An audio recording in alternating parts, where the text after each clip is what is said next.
بسم اللہ الرحمن الرحیم۔ السلام علیکم ورحمۃ اللہ وبرکاتہ۔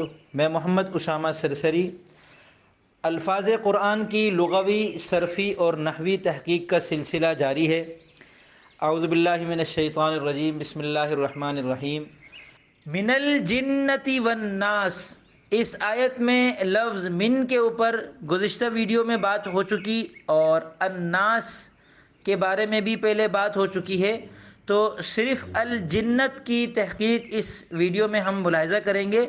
لغوی اعتبار سے اس کا ترجمہ ہے جنات۔ یہ جنی کی جمع ہے، جنات اس کا مطلب ہے۔ عربی میں جن کو جنی کہتے ہیں اور کئی سارے جنات کو جنتن یا جنن کہتے ہیں۔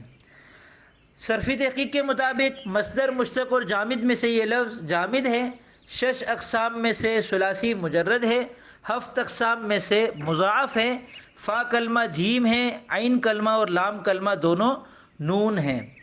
نحوی تحقیق کے مطابق اسم فعل اور حرف میں سے اسم ہے، معرفہ اور نکرہ میں سے معرفہ ہے، چونکہ اس پر الف لام داخل ہے، یہ معرف باللام ہے۔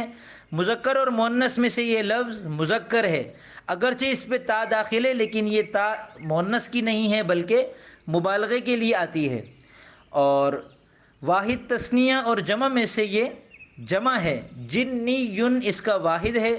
پھر جمع کی 2 تقسیمیں ہیں، جمع مکسر اور جمع سالم میں سے یہ جمع مکسر ہے، اور جمع قلت اور جمع کثرت میں سے یہ جمع قلت کا وزن ہے فعلتن، جیسے غلمتن، اسی طرح جنتن۔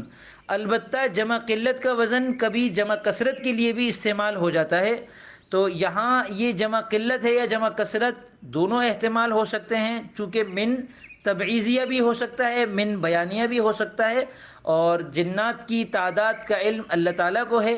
البتہ شریر جنات غالب یہ ہے کہ 10 سے تو کہیں زیادہ ہی ہوں گے، تو یہ جمع کثرت کے معنی میں ہیں۔ متمکن اور غیر متمکن میں سے یہ متمکن ہیں۔